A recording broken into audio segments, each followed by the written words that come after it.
Hi, I'm Peter from EV Extras. Today I'm going to illustrate what's involved and what's included in a 7 kilowatt portable EV charger with an installation kit.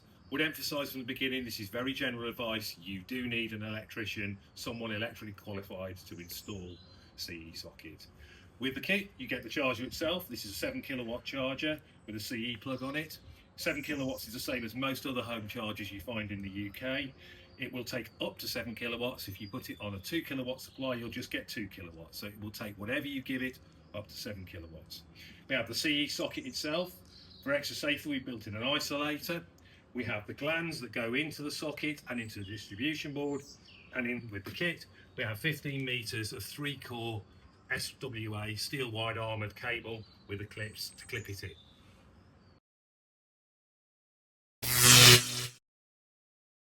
The box has now been plugged and screwed to the wall. The cable has been pulled through. The brass entry gland and reducer piece has been installed. And as you can see, there are the standard cables of earth, live and neutral that have all been terminated.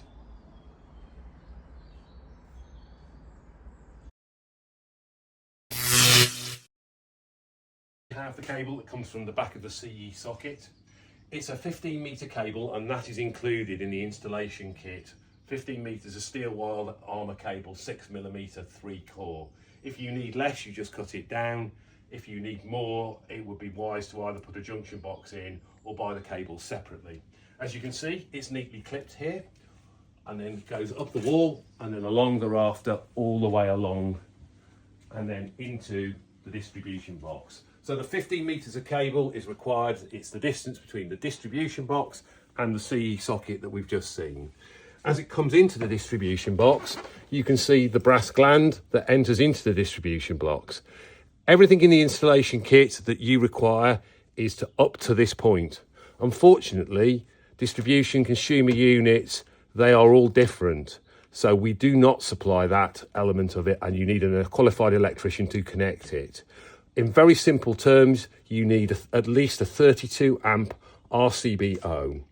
If you notice on this particular box, we have what they are called spare ways. Where there are spare ways on the box, the installation for the electrician is usually very simple and somewhere in the region of £100 to £200.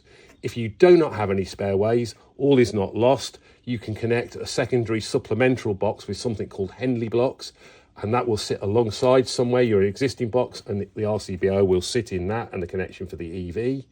The cost of that is usually somewhere between £150 and £300 to install.